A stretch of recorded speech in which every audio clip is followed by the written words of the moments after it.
Welcome to Friday Friends, RI Elder Info's weekly look at the organizations and individuals providing resources for Rhode Island seniors, caregivers, and professionals.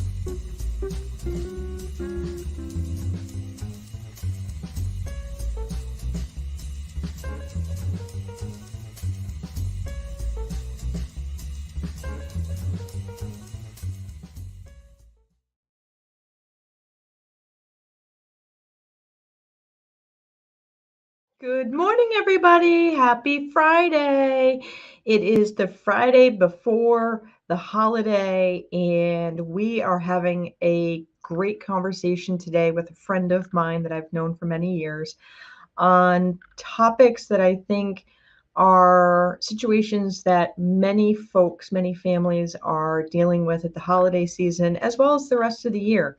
So it's really important that we reach as many people as possible as soon as possible. So I want you to hit the like button, the share button, all those social media bells and whistles that tell people, hey, check this out. This is important information that you or someone you know needs to know about. Now, as you all know, I am Deb Burton, the host of Friday Friends and executive director of RI Elder Info, nonprofit here in Rhode Island, helping older adults, caregivers, and professionals get the information that they need in order to remain independent for as long as possible. And isn't that what we all want, is to remain independent? Absolutely.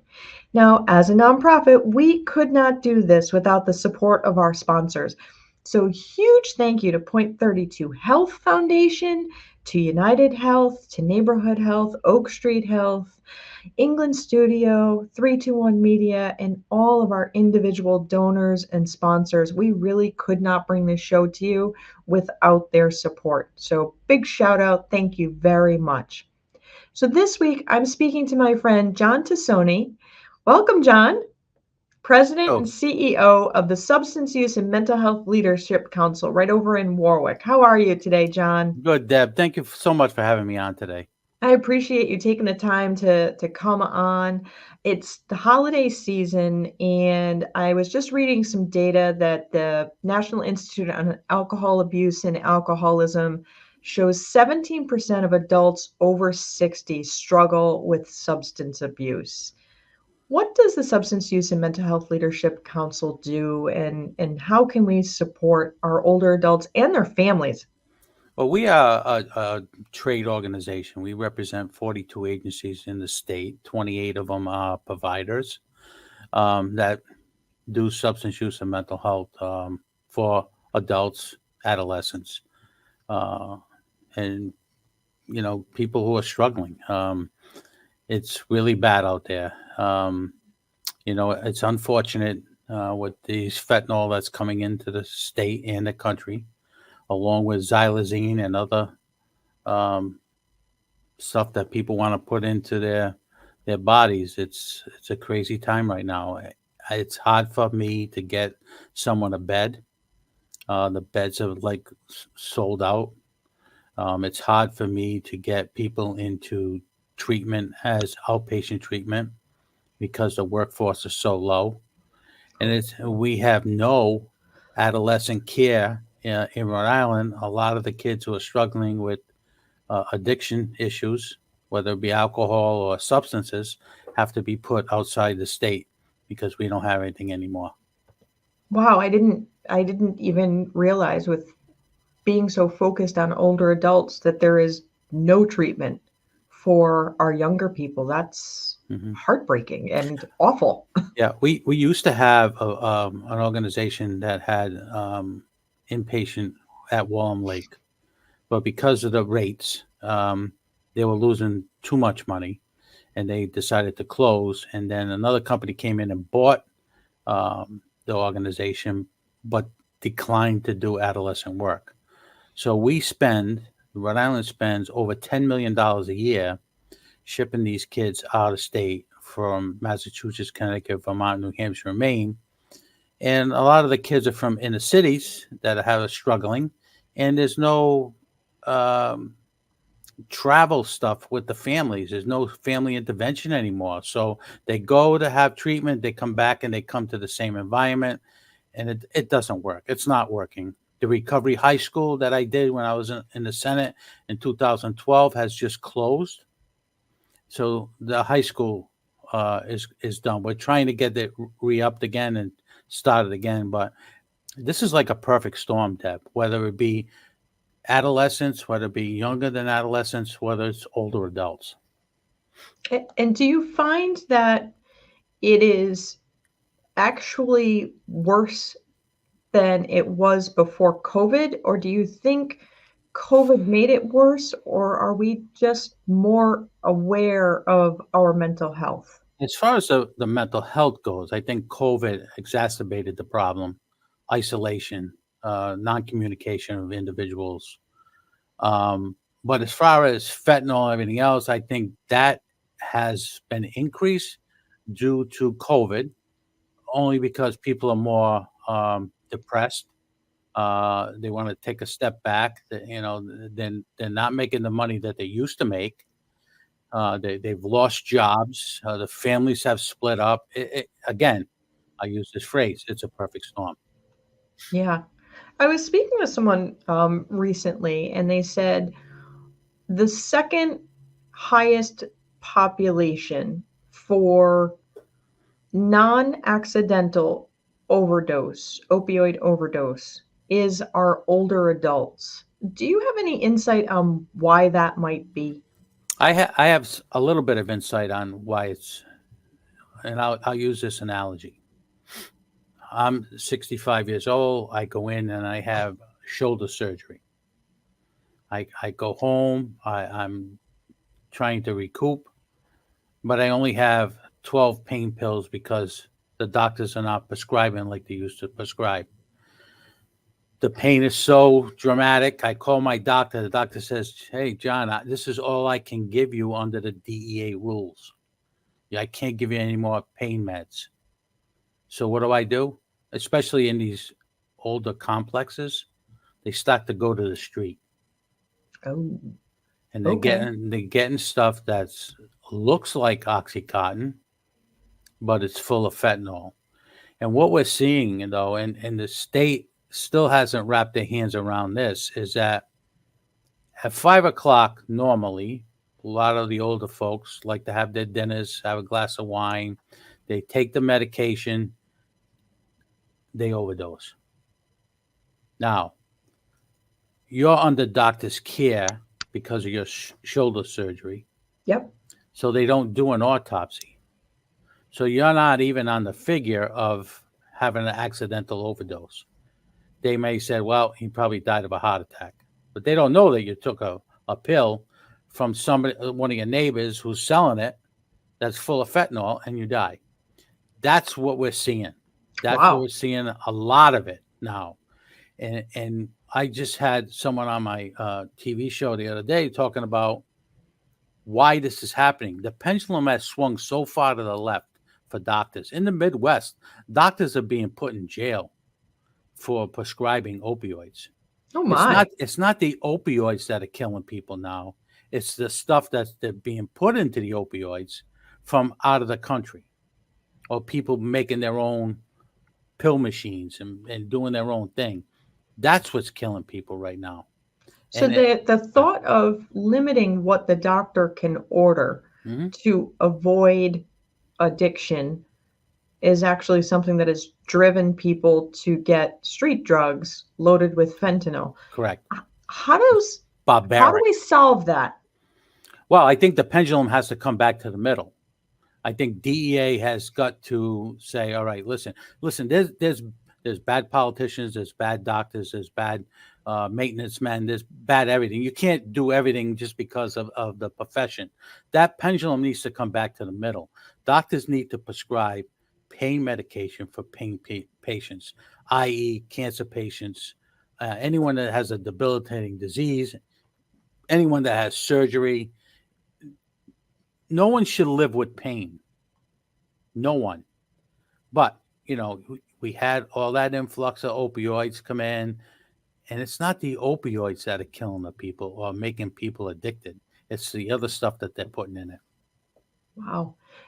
I learned that with medication like Oxycontin, even when taken appropriately. Mm-hmm. We often think of, and the pharmacy, in fact, makes available Narcan Correct. because it can be so addictive. But I've also learned that when individuals are stopping taking opioids, are no longer taking the oxy, maybe their pain is resolved, that one of the little known potential side effects, it's not guaranteed, but it is a potential side effect, and it's listed pretty far down the paper, is suicidal ideation as a side effect. Mm-hmm. And I'm hearing that our older adults are our second highest population also for suicide. Mm-hmm. And with the holidays here, there's a lot of pressure, I think, that a lot of individuals feel to have that uh, Norman Rockwell perfect family image. And not everybody has that. Are there resources so that if someone is struggling, whether that be with addictions and substance use disorders or their own mental health, are there resources available out there for people to access? I know there's a workforce shortage, Yeah. but is help available? Yes, there is. There's a suicide prevention on the Department of Health's website. Um, Panichis, I can't think of her first name right now. She runs the suicide hotline. Is that the 988 number Yes, that anyone can dial? correct. Okay. And you hit the nail right on the head with the holidays coming up. People might not have enough money to do what they did previously. We just had a huge increase in electric bills. Oh my goodness, yes. The food is going through the roof. Everything is spiking. Gasoline, everything is Housing, rent. Again, I'll use this phrase: perfect storm. And people get depressed over it because they can't do for their family what they did for their family last year, and the grandchildren, the whole bit, and it's frustrating. It's frustrating when you're sitting in my seat, and I say this all the time on my TV show. I'm tired of going to wakes and funerals of young folks and older folks. I mean, this overdose epidemic that we have now, and I'll tell you just from Smithfield, because I sit on the town council in Smithfield, we've had 16-year-olds, we've had 25-year-olds, and we just had an 84-year-old. So what does that tell you? There's no boundary for fentanyl. There's no boundary for pain. And it might not be physical pain. It could be mental pain. And people just can't deal with it. Absolutely. Absolutely. And are we seeing still the same level of alcohol use, or has that increased, or have people changed over to more opioids versus alcohol? Well, I will tell you from the Department of Business Regulations, when I called and asked that question, alcohol sales in Rhode Island since COVID are up 300%. Oof. Wow. 300%. And in my residential treatment facilities right now will tell me when I call, I ask the question, opioid, alcohol, where are you? It's about 50-50 now. Wow. If not, alcohol has risen above the opioid epidemic. And the reason why the liquor store stayed open, because you can die from a detox of alcohol. I don't think people realize that. Right. Can you say that again? You can die from a detox of alcohol. You cannot die from a detox from opioids. And that's why the liquor store stayed open. And people, I've been in a lot of conversations with people who say, well, the governor, she should have shut down the liquor stores. No, they did it for a reason. They did it for a reason. Even though sales are up 300%, and a lot of people got hooked on alcohol because of the pandemic, but there's also a reason why they didn't shut it down. And I think sometimes alcohol has long been the family secret. You don't talk about it. No and doubt. It has been something that has been socially acceptable for our older adults, sometimes for decades. And when mom or dad or your older loved one has that glass of wine every night at dinner, and then maybe completely unrelated to alcohol consumption, they have a fall, and now they're in the emergency room for 8, 10, 12, 14 hours, and they can't get that glass of wine that they would have had with dinner, they could be in crisis. And it's important then to talk about it. But I feel like there's still a stigma around using alcohol, that people don't want to talk about it. Right. And the other thing is too, people should put their alcohol in a safe place. We've Mhm. had calls here, sixth graders with alcohol Oh, poisoning. oh my Sixth God. graders. Now just think of that. My grandson is 9. Another year he'll be 10, be a sixth grader. It's not good. It's not good. Put your alcohol, lock it away so the kids can't get it. That, in fact, when people are using alcohol, older adults, please do not take your medication and then have a glass of wine. Take your medication, maybe an hour later, have a glass of wine, or try not to have a glass of wine. But if you have to, if you want it to calm or you need it to go to sleep, then do it after. You don't take it with it, because ultimately you could have a big problem. Oh my goodness, yes. Yes. And it's a myth that alcohol helps you sleep. It actually does not help you No, sleep. no. Um, that's a complete myth. So if someone were an older adult and they wanted to get treatment and they needed help, are there places that they can go as an older adult to get treatment? Yeah, you can call the 988 number, and Hmm. they'll give you a list, or you can go on our website at SUMHLC.org. We have a list of all our providers. Matter of fact, we're doing a brand new website, hopefully starting in January, mid-January, and we're going to have who can take what insurances, how many beds are available. We're doing a multitude of different things on our website now because the crisis is so bad. I'm really excited to hear that that information is going to be readily available, because that, I think, is one of the barriers to getting the care that people need. Mhm. Um, if people are really working on their recovery in at home, or in the community, are there resources that they can access? Can you share about your TV and radio show? Well, I no longer have the radio. I'm just doing TV. TV now because I'm very busy. And I'm on the town council in Smithfield. I have a full-time job. I have 3 full-time jobs. I would suggest that you can go to your local folks. A lot of the cities and towns now, because of the crisis that everyone's in, has different information on their website. I suggest that you look at their website, the town websites, look for information. There's a number of locations throughout the state. If people want to help, some people take the help and some people don't because of the issue of privacy and the issue of needing someone with a license. And is it true that the police stations, your community police stations, have drop boxes Correct. to take back medication? So if there's meds in the Yeah. house, maybe you have, family, friends, children coming over for the holidays, it might be a good time to clean out your medicine cabinet and just take those unused meds right to the drop box. It looks like Right. a mailbox, Right. everyone Correct. that I've been to. But I will tell you, Deb, too. If you're having young kids over for the holiday, put your medicine away. Lock it up. Lock it up. A lot of the prevention folks in different communities have bags that you can put a lock on. And also, if you're selling your home, Oh, do not leave your medication in drawers, in the medicine cabinet. Take it away, put it away.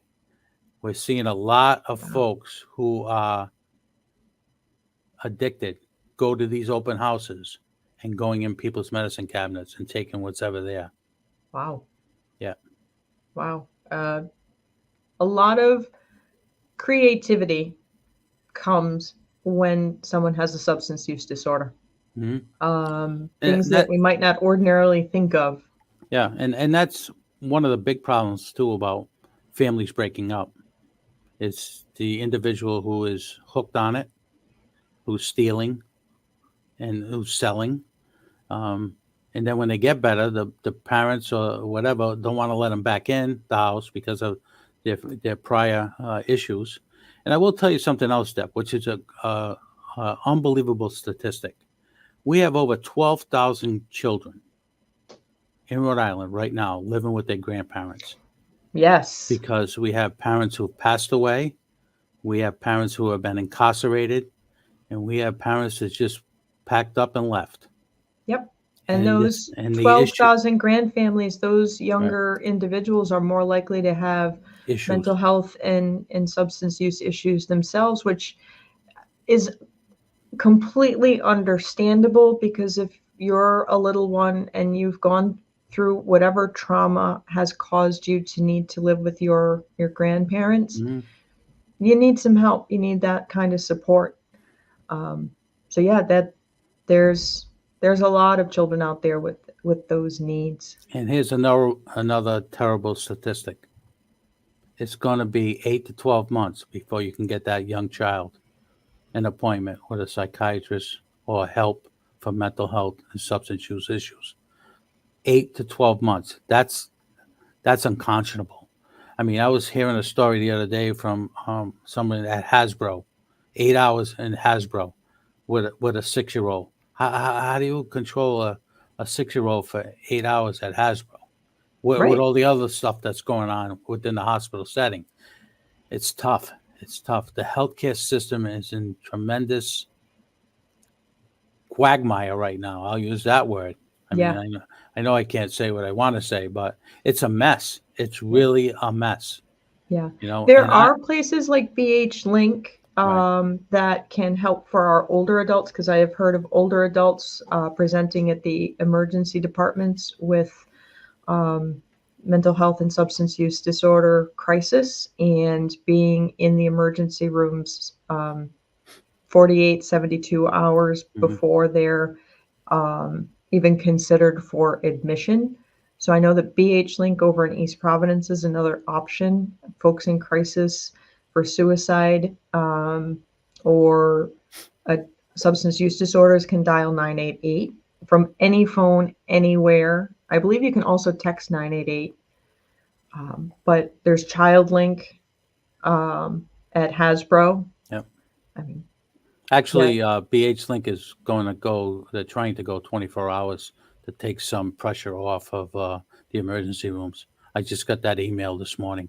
That's wonderful news. It's sad that it's needed, but that's wonderful news. But you know what, Deb, too? I mean, we just can't have one place in East Providence. I mean, especially now with the bridge going out.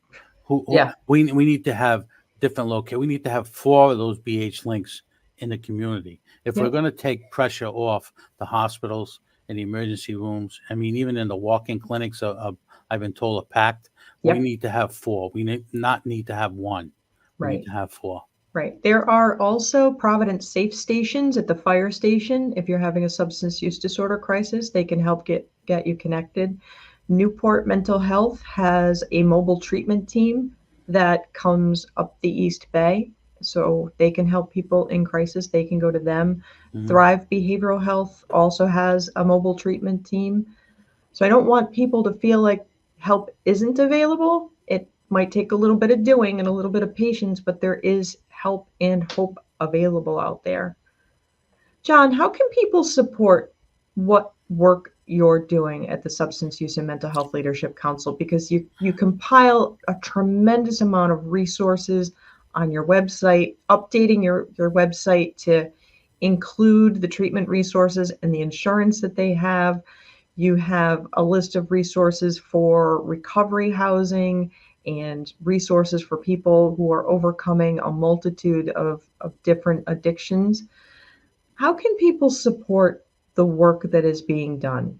Well, I think that it could be twofold. I think one is to talk to your legislators, because we're going to have legislation this year, 2024, for substance use and mental health.